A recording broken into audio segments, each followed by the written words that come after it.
Anything you could say to folks that these were mistakes that you made along the way as far as being with someone who's going through depression? Would there be something that would jump out like, oh, that was a mistake, that's not the way you should do it? I think one area that I could have improved on is, and I talk about this a little bit in the book, is the idea of, in some cases, maybe being an enabler. Warning, warning. As a medical doctor, I must inform you that there are side effects to this coaching session.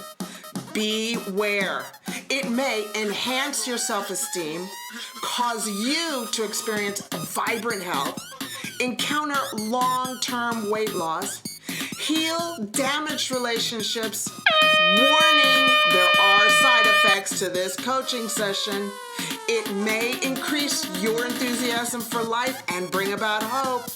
It may cause you to have productive and optimistic thinking. It could even help you not allow messed up people to ruin the rest of your life and help you realize the masterpiece that you are and empower you to be the boss of your brain. Warning, these side effects may be long-term. This is Dr. Isabel from Doctoronamission.com. Hello, Reverend Benita. How are you doing? I'm doing well. How are you? Well, it's a little rainy here in New Zealand, and it's cold. It's a cold spring start, right, babe? Yeah, it is a cold spring start. How you doing, Reverend Benita? I'm doing well. It's actually nice over here. We have a pleasant fall day, so sunny and 80 degrees. So. Oh, nice. We're gonna flip flop. We're gonna be going the other way soon. Right. I can tell. And where are you at right now? I am in southern New Jersey, just across the water from Philadelphia. Oh, I know the area very well. I was born and raised in Lancaster County, Pennsylvania, the Amish country. Really? Yeah. Oh, yeah. Yeah. Oh, cool. Yeah, the horses and buggies and Amish and all that stuff. And yeah. shoe fly pie. And shoe fly pie. And now we're in New Zealand. They have great food out there. Yeah. Very tasty, very tasty. Tasty. Very tasty. Yeah. How about if I introduce Reverend Benita Weathers to the team, huh? Oh, that would be awesome. Okay. Yeah, let everybody know about Reverend Benita. Hi, Isabel. Hi, Doc. Hi. Oh, well, you don't have to edit that out. Hi, everyone. I'm Dr. Isabel. This is Chef Michael. Thank you for joining us at the MD and Chef team. I'm going to go ahead and introduce you and give you a little bio on Reverend Benita Weathers, who was our guest today. She is passionate about de-stigmatizing mental health needs in the Christian faith community. I love that. She wants to share her journey as the wife of a pastor who battles depression. Her book, entitled The Scream Within: Mental Health and Clergy Marriages, the journey of a pastor's spouse, shows the impact of depression on the caregivers and loved ones of those who suffer from it. I love this topic, and that's why I wanted to have Chef Michael here, because Yes. you two have a lot in common. It's a huge topic. With nowhere to turn. You remember those times? Nowhere to yes. turn. Oh, yes. With nowhere I wasn't to turn. alone?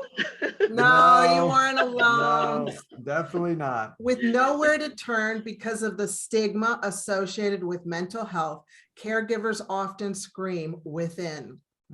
Reverend Benita Weathers wants the scream within to become the scream without. Nice. Without fear, without ridicule, without condemnation, without embarrassment. Yes. Welcome aboard to the MD and Chef Team podcast.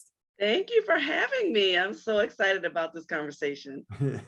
Yes. And it's such a much needed conversation too. I mean, as we've seen, over the last 18 months, I mean, this, no matter what community you're in, this with the pandemic worldwide, I mean, anxiety, depression, people just kind of being anxious and worried. I mean, it's just growing, and it's such a topic we need to address. So thank you so much for being here to address this with us today. I appreciate it. Absolutely. Thank you for having me again. Now, would you like me to call you Reverend Benita, or would you like me to call you something different? That's fine. Reverend Benita even is fine. Okay, good. You call me Isabel and call Michael Michael, okay? I'm That not, sounds I'm good. not Mr. Hunsinger. Just playing. We're family here on a Sounds like a Yes, podcast. we are. We're family here. All right. Well, Reverend Benita, would you mind sharing with the audience your story and how everything began? Yeah, sure. So my husband and I have been married 26 years this past May. And in the beginning of our marriage, there were a lot of issues that my husband was dealing with internally, which at that time, neither of us knew was depression or was causing depression. At that time, we were both sort of like not fully understanding what was going on. And, he would open up to me and talk to me about different things. And I was happy, to be a listening ear for him. But at some point, it got to a place where it was just kind of like, I don't have the skills to help you any further than listening. I really think you might need to see a therapist. And at that time, he was really against that. He's like, well, I'm not crazy. I'm like, well, no, it's not about you being crazy. You just need somebody to help you sort of process some of the trauma that you had experienced in the past and things that you need to work through. And so, I really encouraged him to seek therapy, but it took 10 years. We were a good 10 years into our marriage before he actually went to a therapist. Wow. And so in the meanwhile, I sort of continued to be that listening ear, and I continue to sort of take in a lot of what he was going through. But at the same time, I didn't have any place to then take that. Right. And so what I would end up doing was literally just screaming within, because I didn't want to say something that would cause him to, get depressed. I didn't want to be the impetus of a bout of depression for him. And so I would just hold a lot of things in. And so that's really where the scream within comes from. Just literally going in my room, locking the door and crying and screaming within, and not really having a place to sort of take that pain, because there's a lot. It hurts. It's painful to watch somebody that you love, sometimes just not able to get out of bed, just want the covers over their head and just not able to face the world. It's really hard. It's a hard thing to watch. And it's really difficult to feel like you're powerless to do anything about it. And, so for a long time, I really felt that, there was nothing that I could do. I was really happy when he finally decided that he was going to go ahead and try therapy. And the way that God works is, as he was, had angst about the stigma around getting therapy, his first therapist happened to be a pastor. And, so it's just like God sent him to the right person, somebody who is a licensed and trained mental health professional who also happens to be a pastor and understands the walk of a pastor and, the heart of a pastor, the life of a pastor. And so, that really was very helpful. And, it has taken, he still goes to therapy now, but, before it was kind of weekly. So he kind of started out kind of weekly and then kind of graduated now to just kind of, whenever he feels, when he knows when a bout of depression is coming on, and he knows when it's more than what he can handle. So he'll then reach out to his therapist and, make sure he gets in there now. And he talks about it. He goes, he talks about it with other pastors, with people in the church, encourages people, to get the help that they need. It doesn't mean that you have a lack of faith because you need to seek therapy, just like it's not a lack of faith if you go to the doctor, if you have something, a physical. Oh boy. It's, has nothing to do with, lacking faith. It actually takes great faith, I think, to trust God to send you to the resources that God has placed here on this earth for us. Yes. Oh, wow. What a ride. Yeah. There's so much in there. And, I wanted to ask you, where did you start to turn the corner yourself personally on how you felt that you could now be able to help yourself, to help him, instead of just kind of going in the room and locking the door? And that, when did it get to be where you felt like, okay, I can do something here, I can actually help, I can walk alongside, I can assist in this process of recovery? When did that happen for you? I don't think it has happened for me, to be honest. I still have moments of, just holding things in and still not wanting to, cause any kind of consternation for him. And I understand that I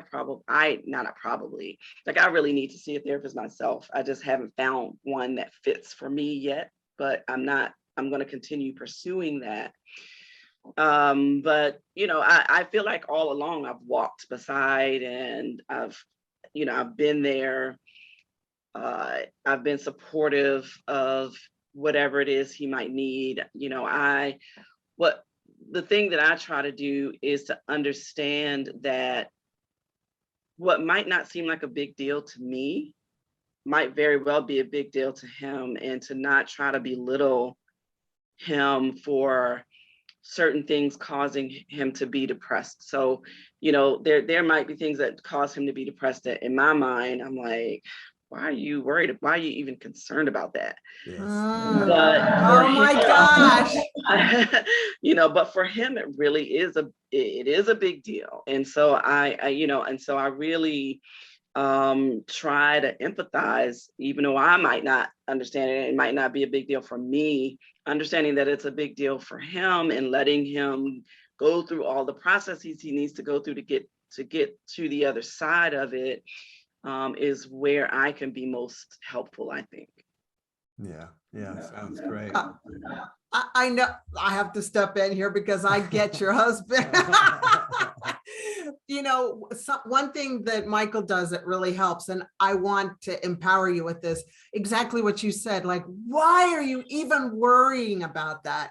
Just saying that to us really helps, because we can amplify things in our brain, and to have a soundboard, saying, oh, it's not really that big of a deal, come on.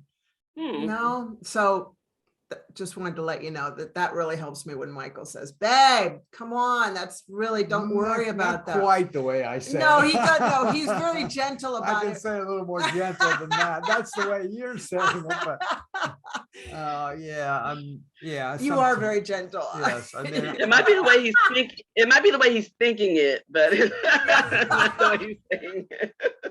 Yeah, because you do hear things, and for the person that's not having those feelings, you're going like, what? I mean, that's why are you so freaked out about that? And it's just understanding that their perspective is different than our perspective. Right. I mean, if we all have different perspectives in life, we've all had some kind of I'll use the word trauma. We've all had things happen in our life that have really affected us adversely.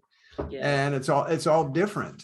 Some of Yeah. us have had a lot more. I mean, I don't know about your husband, but I mean, Isabel, her father was an alcoholic womanizer and had a gun in the house and all these types of things. And that, really was traumatic for her growing up. Now, I never had anything like that. And my Right. parents said, but I had other things that happened. So when things come up for her that I realize, oh my gosh, that really throws her off, I just have to help her through that to understand that was the past. It's over. I understand that it's come up.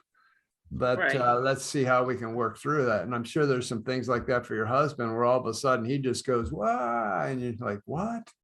How do we get Yeah, through this? I've come to know some of his triggers. And when and so I can sort of brace myself sometimes, like when I know that something is going to be triggering, I can kind of brace for what he might be going through, and I'll try to address that as best I can. But yeah, I mean, I think just allowing for us, allowing him that the time that he needs to sort of step away and process and work through whatever it is he's going through, helps. I think if I were to say to him, there are times where I'm not going to say to him, oh, well, that's not a big deal. Like, why are you concerned about that? I'm not going to say it like that. I'm going to just try to make him see from a different perspective, try to encourage him to look through a different lens. And sometimes that works, just to see, try to come to this lens here. Let me put these lenses on you, Yeah. and and look at the Yeah. picture through these lenses. Yeah. So yeah. Very good. I heard TD Jakes, he was being interviewed by another bishop, but TD Jakes said, and he was taking this from somebody else that he heard, that trouble, the good thing about trouble is you get through it and it ends, but Yeah. trauma lasts. That trauma lasts and you got to work through it. That PTSD, Absolutely. whatever you went through, it lasts, it gets stuck in your brain, and your memory, your hippocampus in your brain remembers it whenever anything triggers it. So thank you for being so sensitive to that, because that is an issue, the triggers. Yes, Yeah. absolutely. Now, I have a question for you. And You got a question? yes, I do. And the way he said it, I'm like, I'm a little scared. No, don't be scared of him. well, I'm just thinking, I mean, you might not have an answer, and maybe you do, but just for the listeners out there who are wanting to know about this area, do you have anything you could say to folks that these were mistakes that you made along the way as far as being with someone who's going through depression? Would there be something that would jump out like, oh, that was a mistake, that's not the way you should do it? I think one area that I could have improved on is, and I talk about this a little bit in the book, is the idea of, in some cases, maybe being an enabler, because so I don't like confrontation. In fact, I'm deathly afraid of confrontation. And so I don't want to say anything that I think could lead to some kind of confrontation. But there were times where I probably should have, just, been honest and not worry about, is this going to cause, a bout of depression. So I think if I were to, now I do, but that's just because I have grown, in these 26 years. Back in the beginning, when I was sort of trying to figure out being a wife and being a mom and all of, then gradually being a pastor's wife and all that, I just didn't have time to add yet another thing. Now I'm at a place in life, like the kids are grown and gone, and and it's a little easier to kind of say, kind of how I feel. Although it's not always easy, without worrying about is this going to cause depression, because I know, one, that he now has tools to deal with that if that is the case. But that's not always the case, that it's not all, he's not just always, everything is not going to just make him depressed. He's not. And I understand that now. I didn't have as clear an understanding of that before. So that would be one thing. Did that answer your question? Yeah. Okay. I didn't know what the answer would be. Because I know for myself personally, it would have been just having to come to the realization you can't just tell somebody who is struggling mentally with anxiety and depression, just tell them, oh, just get over it, pick yourself up.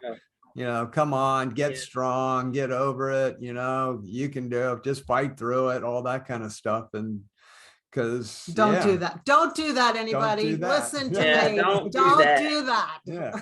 Which is, I mean, here we are in this part of the world. I mean, but I don't think it's any different no matter No, where it's you are in the anywhere. globe with human beings. I mean, all I ever heard was, just if somebody's struggling like that, just tell them to pick themselves up and get tough and Toughen up. put the big boy pants on or put the big girl pants on and let's get going, I knew in my heart that that wasn't right, but yet I didn't know, well, if that's not it, then what is it? I mean, Right. Yeah. what do I do? right. Yeah, I mean, I never really had a problem with that, because I just knew that wouldn't quite work. I might have thought it, but because that's my strategy is, if I'm going through something, is to just be like, okay, Benita, just get through it, pick up. You can, I'll let myself be in it for a minute and then I'll just move on. But that's not the case for everybody. And I do try not. Yeah, I don't think I've ever done that. And I'm very cognizant of not saying that. Just get over it. Yeah. Yeah. Another thing for people not to do is to think that the person's crazy. Because as you and I talked about on your podcast, we now know that it's all about brain health. We just got to take care of our brain. And there's about 14 things that can mess up your brain. Right. So Exactly. we got to look at that, look at the brain as, okay, the brain needs to get help. Just like if the heart was having a heart attack, the heart needs to get taken care of. If your kidneys are having problems, then you need to work on your kidneys. If your liver's a mess, then you need to learn how to take better care of your liver. It's the same thing with our brain. Yeah. Absolutely. And that's just been our learning, our steep learning curve is, okay, what's going on here? I wanted to ask you, did you want to ask another question before I butt it in? I will at some point. Okay. I wanted to ask, how does your husband feel about you? Well, first, I have two questions. Okay. The first is, did you ever, and I know we're all Christians and stuff, but we're still human. Did you ever want to just say, I'm out of here. That's what I was Bye, gonna bye. ask. God, I cannot do this anymore. You picked the wrong girl. That was my question. Be honest, and Yeah. you be honest too, Yeah, and okay? I'll give you my answer too. Honestly, no. I never had that feeling of wanting to. My husband would always ask me that question, like, "Why do you stay with me?" I'm like, "Because I genuinely love you." Like, I really do. He's got a lot of really great qualities, so more great qualities than anything else. So I've always just kind of pushed through. I mean, are there moments of frustration? Absolutely. Of why does this keep happening? Can we move beyond this? But I know I never really, I've never had a feeling of, I don't want to be in the marriage anymore. That wasn't my experience. I come from a divorced family, so that's the answer to everything. So that's why I kept on saying, babe, don't you want to leave me? That was my biggest fear, is my husband's gonna leave me. Did you ever? No, I totally the same as Reverend Really? Benita. You know that. That is just, no, but like, you never even thought, No, I'm out of here. no. I mean, Wow. and Reverend Benita, I can say, I mean, yes, Isabel's a medical doctor, your husband's a pastor. It's not exactly the same career, but yet they're professional. It's the same career. Yeah, kind of in a way, the same career, taking care of people, right? Just a different way. The church is just a hospital for people. Yeah, it's a hospital. Absolutely. Absolutely. Amen, sister. Amen. Amen. But when Isabel really had fallen to the bottom of the pit with her anxiety and depression, and especially with her depression, it happened to be, it was posed to me as a question about, do you want to take her home with you and do what you need to do, or do you want her to go down this track, which was more of a mental health track? Lock me up. Yeah, basically. Yeah. I laugh about it now, but Yeah. And cry and laugh. This decision was posed right at that moment, and there was this like 10 seconds of thinking like, huh, what? And I'm like, well, no, wait a second here, no. Like, how did we get here? Yeah. Right. Yeah. And I was like, no, this is us. This is what we do. Okay. And I had to just be, it'd be almost the opposite of selfish. I had to not think about myself at all. Anything I was doing needed to go off to the side, and it was 100% about Isabel and her recovery and us together moving forward. Right. And right. Yeah, I can't even imagine being in that predicament of, my husband has never, like tried to commit suicide or anything like that. Or we've never been put in a situation where we've been asked the question of, like, do you want to have him committed or anything like that? I can't even imagine. I would have the same, sort of reaction, like, what? Like, what? What are you asking me? Like, what are you talking about? Okay. We can laugh about it now. Yeah, we can laugh. I was laughing at the time. I'm like, okay. Well, if that ever happens to you, call us. We're here for you. Yeah. I will. And the listeners, if anybody is actually going through that and are not in a place where they can laugh, then know that it's possible to get on the other side of it and be able to laugh. Yeah. And that's the whole purpose that's the whole purpose of us getting together as a family, talking about this, because you said we need to talk about it. We need to scream out and let's talk about it. Yeah, I mean, it is such a hidden topic, and Isabel and I like to take the stigma of the word mental health off of this area, and we just talk about brain health. Whenever it comes up with somebody, and we just say, oh, it's about brain health. And the reason being, because as you probably know, as soon as we say mental health about somebody, we all kind of go, ooh, what's wrong with them? Are they gone a little crazy or what, Exactly. But if we say it's brain health, then they go, oh, okay, well, we need to look at that, like the liver's bad or the brain health is off or something. Words are so powerful, aren't they? It says so in the Bible. Yes, right. Life and death lies in the power of the tongue, for sure. It is definitely, brain health is more easily digestible than mental health. One of the things that I spoke with Isabel about on my podcast was just the desire to make mental health care a family affair. Maybe I should say brain health care, but really just start talking in our families about, because there are so many instances I've come across of people and families where they've had, a grandparent or somebody who has, suffered from some kind of depression. But it was just so taboo that they just didn't talk about it.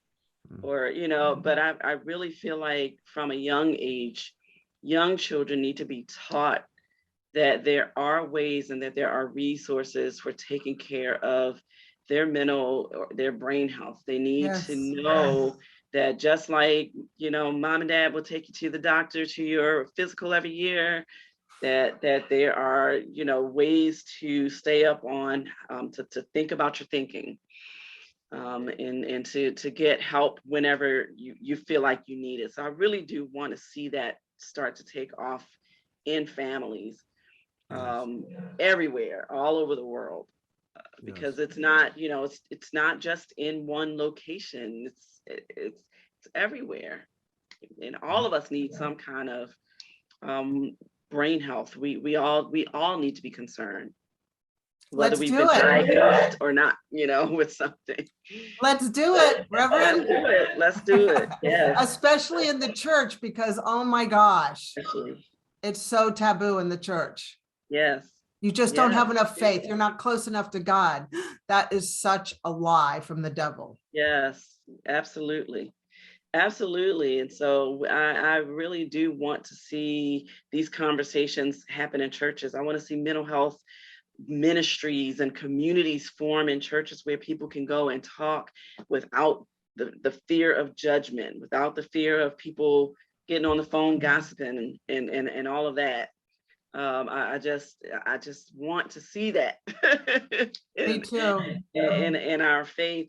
And I honestly believe that this is not even just in the Christian faith. I mean, I think there are other faith traditions where they have the same sorts of mindsets around the stigma of getting mental health. So I'm hoping that people from other faith backgrounds will look at what we're doing and say, we need that in our faith too, and write about it and talk about it, and get that message out there in whatever their faith tradition might be. I agree. Yeah, 100%. very good, very good. For everybody. And you said a real key word there is judgment. And that's for somebody who was unaware of all this, being around this and being around Isabel, seeing this. And it's kind of like the old, story where, you buy a yellow Volkswagen because you've never seen a yellow Volkswagen. You think it's the only one around. Then all of a sudden there's yellow Volkswagens everywhere. Well, ever since this, I'm just seeing anxiety and depression, and I hear people, I see what they're saying. We got people coming to us about this is going on, that's going on. And it's like, oh my gosh, this is so much out there. And I know for me personally, before this, I would have been very judgmental on those people, like, oh, come on, what's wrong with you and that, and one thing that, for all of us is just understanding not to be judgmental of people, that something's just gone a little haywire along the way.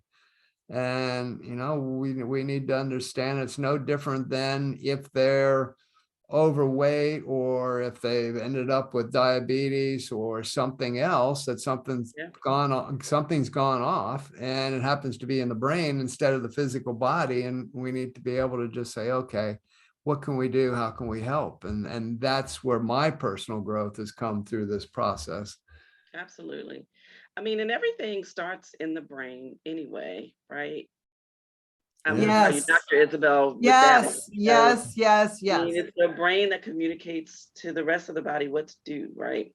Yeah. How to feel. So it's even that much more important, I think, a part of your physical body that you really need to pay attention to and take care of. Mm-hmm. And I have to say, I've got a confession to make. This is a good place to do that. My confession is before 2014. That's from 1991 to 2014. Me as a medical doctor, a family practice doctor, I would be judgmental of people with anxiety and depression. I'd be like, I mean, I didn't say this, but just like you, I thought it. Here's a pill, go see a therapist. Really, because that's all the tools I had. Right. But God, Good old God. He said, Isabel, you're He going to strikes learn. again. Isabel, knock, knock, knock. It's Yeah. me again. You're going to learn how to change the world with this. You're going to change the world's perspective on this. And oh my gosh, did I get a wake-up call? And I no longer think like that anymore. So thank you, God, for this experience. My mess is going to be the message. Thanks for using me. It's a growth process. I mean, we in the 90s and prior to that, and you know, when I was growing up, I grew up in the 70s, 70s and 80s. And I start out my book by talking about my, you know, sort of what was my understanding of mental health or depression. I didn't really have much of an understanding, really. Yeah. I thought depression was, you know, when you get sad every once in a while, you're depressed. But as I was reading up on it, it's like, oh no, that's you know, that's bare minimum. Like that's not that's not really diagnosed depression. You know, the little sadness, you know, when you get the blues every once in a while, every blue moon, but we never really talked about it. My dad was a pastor, and of course he you know, gave spiritual guidance to a lot of people, but we never talked about therapy. You know, we just didn't talk about it. And I feel like it, you know, it was that way in most households in those days. I write from the perspective of an African American woman, because that's, you know, how I grew up, and as a Christian, that's who I am.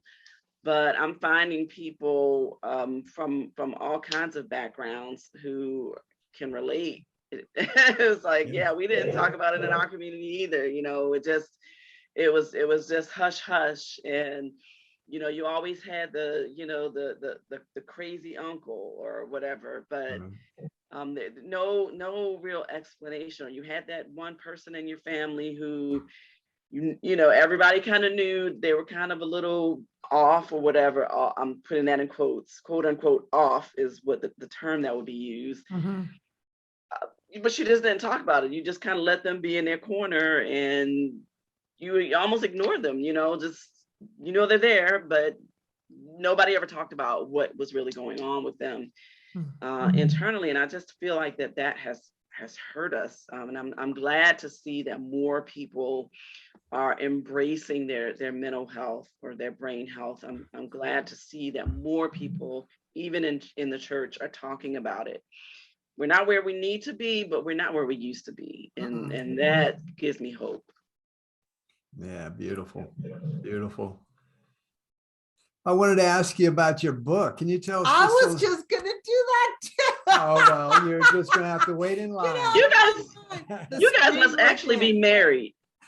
Yeah, 41 years. You can answer each other's questions. It's an osmosis thing, you know. It happens all the time. It's like, get out of my head. We have a connection. We have a connection from our belly button to the other belly button. Yes, the scream within. Yes, tell us about your book. Give us some ideas. Oh, so the Scream Within is my journey of, like you mentioned in the bio, of being you know, married to a pastor who he says is at war with depression. He doesn't like to say suffers with depression, because he feels like that's kind of giving into it. It is a war. Warrior fighting it, you know. So it is a war. Yes. Yes. So I had thought about writing it many years ago, because the reason being that there really wasn't anything out there that I could find from the perspective of a caregiver of someone with depression. And I felt like that was a perspective that needed to be shared, and in particular in the church, and in particular as a pastor's wife. Now, as you can imagine, it took me 3 years from the time I first thought about it to the time where I approached him with it. And when I first approached him about it, his words to me were, "You have to write that book." Wow. He said, "I might not be able to read it, but you have to write it." That's great. And so at that point, I started writing it, because had he not, encouraged me, I might still not have written it. And it was very therapeutic for me to write it, because I had been going through all of these emotions over the years that I had never shared with anyone, had never, that I had kept bottled in, locked in. And I felt that it was important to share, in particular as a pastor's wife, because I know for a fact that there are other pastors' wives whose spouses, deal with depression, and there's nowhere to go. Usually when pastors are dealing with issues, they don't go anywhere to talk about it. They come home to their spouse, and they get it all out with the spouse, but then where does the spouse go to kind of get it all out? We don't really go anywhere, because you don't want to talk to people in the church, because that's just a no-no.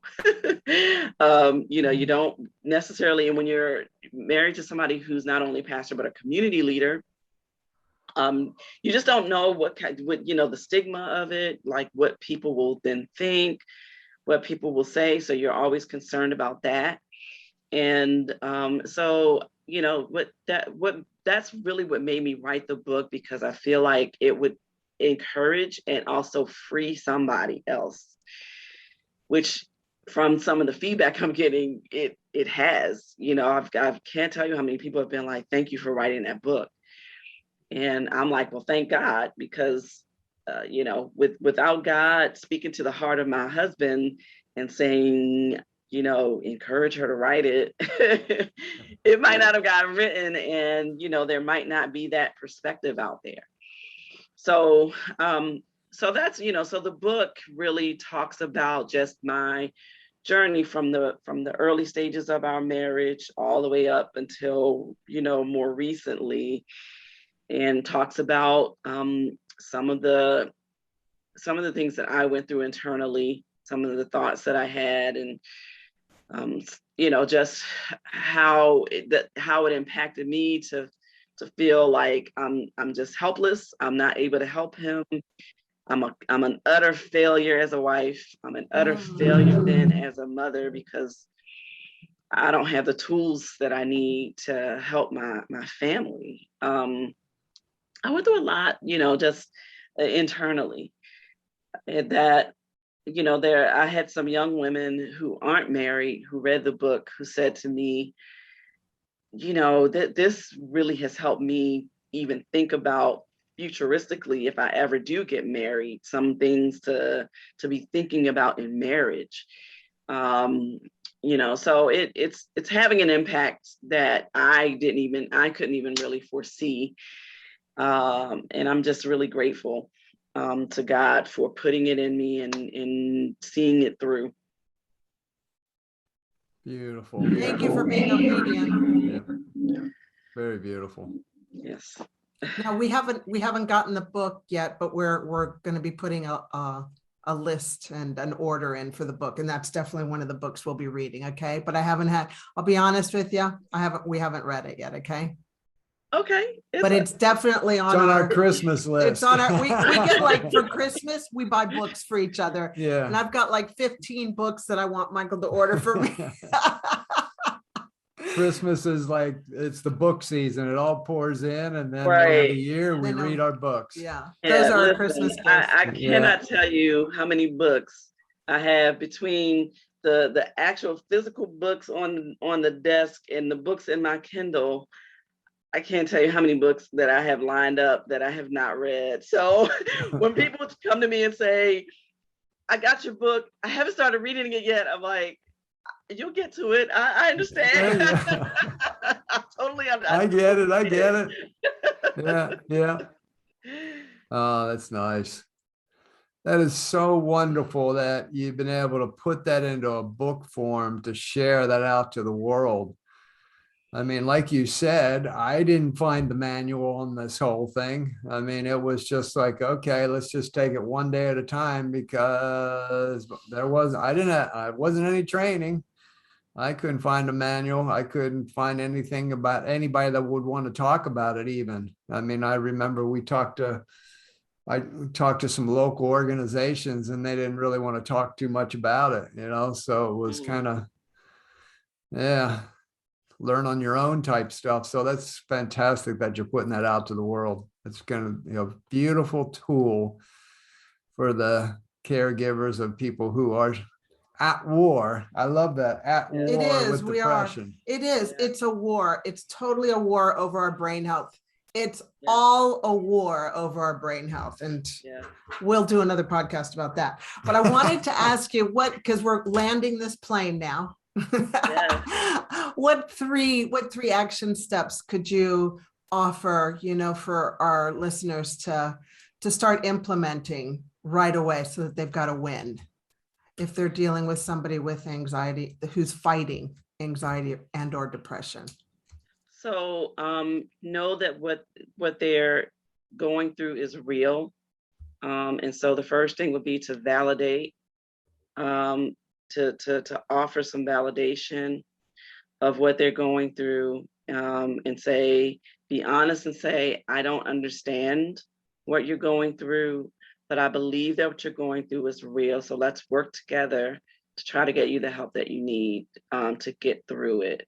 The second thing would be to encourage therapy and even go so far as to do some research to help them find the right therapist to go to. And then the third thing would be to take care of yourself, because it can be very exhausting, to be quite frank. And so it's really important for you to take care of your own brain health. There's a part in the book that I talk about, I can't take that trip. And what I learned to do was sometimes when he would take that trip to depression, I would find myself like locked in, buckled in, going right there with him. Mm-hmm. But I said, I can't do that. And so I came up with this term of, I can't take that trip. And so I would do something else to kind of get my mind back to where it would need to be, whether it's through prayer and meditation or deep breathing or listening to music or taking a walk or whatever that might be for you. Take care of yourself, because, you definitely have to put, the oxygen mask on yourself first. Oh, yeah, very That's well really said. good, Great yeah. action steps. I was just writing those down as you were talking. I know they're in the book, but I want them in front of me right now. Oh my gosh, babe. The things we've all learned, huh? Yeah. Yes, we learned a lot. And you kind of think like, where did life take us on this trip and journey here? But, as the saying goes, we take our messes and we turn them into messages to the world. And Yes. you just think, okay, well, what good can we take out of this? Absolutely. Yeah. And we can, if we decide to. Yeah. That's the thing. I'm so grateful that I have a husband like you and your husband's got a wife like you, because without the both of you, it's hard. It's almost impossible. Of course, yes, we've got God, but it's just good to have somebody in the flesh, Yeah, that absolutely. understands everything. Yeah. Yeah. Yeah. And I'm blessed to have him too. So it's definitely a mutual, it's definitely a mutual benefit. Yeah. Yes. Yeah. That's why we're still here. And do you Right, see him exactly. getting healed? Do you see him winning this war? Oh my goodness. Yeah. Okay. The difference is exponential from the beginning of our marriage to now. He definitely has much more of an understanding about himself. He understands what his triggers are. He understands when they're coming on. He has the tools in the toolkit now to kind of help, thwart getting really deep. So whereas he used to get into like really, really deep bouts of depression. He doesn't get that far anymore, which is really great. He's grown really by leaps and bounds in these years. That's because you were there right with him, helping him, encouraging him. I want to say that. Yeah. And I also want to, validate your husband's work too, because I'm sure for him, it's been a lot of work. When people change Absolutely. like that, I mean, it doesn't just happen. It's great that we're here. Yeah. And the reason why I know I can say that is because I know the work that Isabel's done to, defeat this war on depression. I know the work she's done. I mean, yes, I was there, but at the end of the day, she's had to do the work. And the same thing, your husband has had to do the personal work. And I, congratulate. I mean, he's not here, but if he happens to listen to this, congratulations. I validate you, Pastor Weathers, for doing the work you've done. Because you got to do the work, no matter who's helping you. Yeah. It's a lot of work. It is a lot of work. And that's one of the things that I appreciate most about him is his willingness and his desire to put in the work to be, the best version of himself that he can be. I really appreciate that about him. Yes, I love it. I had to. I love it. I love hearing that. Because it's so true. It's so true. Yes. You got to put in the work to be the best version of yourself, no matter what. Absolutely. I just can I tell the people about my program, my event coming up? Yes. Hey everyone, but Reverend Benita is going to tell you something that's really important that's coming up. Yes. I don't know what part of the world everybody's in, but I am having an event on October 30th. It is called Minding the Mental in Marriage and Minors. And it will be myself and my husband, my children, a couple of mental health practitioners, and we are going to kind of do a deep dive into dealing with mental health in marriage, dealing with mental health with your children, and talking about the book. And it's going to be a great event. It is going to be from 11 to 2 Eastern Standard Time. So I'm not sure what is in New Zealand. It would be October 31st. Oh no, it'll be in the evening, right? No, it'd be in the morning. If you're 11 to 2 Eastern, it'd be about 5 o'clock in the morning. About 4 or 5 a.m. But hey. But we've gotten up for stuff before. So is this in person or is it virtual? It is virtual. Okay. Good. It's a virtual event. Cool. So you can find me on social media, just Benita Weathers, Benita. Yeah, we'll put the link. Is there a link or anything specific for the event where people can tie into it and find out what's all about it? Yes, the link will be coming out in a couple of days, and so I will have it in my bio on Instagram. Yeah, and it'll be on my social media, and I can send you guys the flyer when we. It'll be in the link in this podcast. So okay, it'll be there. Great. Yeah, because that's a beautiful thing to have out there, and that way anybody around the world could tie in, because you never know in this virtual world what corner of the world you are reaching somebody who right now is just waiting to hear this message. Yeah, and they hear it, they catch it, and they tie into what you're doing, and that could save a life just somewhere in the world. Absolutely. Even if it's just one life we save. It's beautiful. Yes. Don't give up. There is definitely hope on the other side. Yes, beautiful. Never give up. Yep. Keep holding on. All right. Do you want to close this time, or shall I? Well, you can close. Okay. If you want. Go ahead.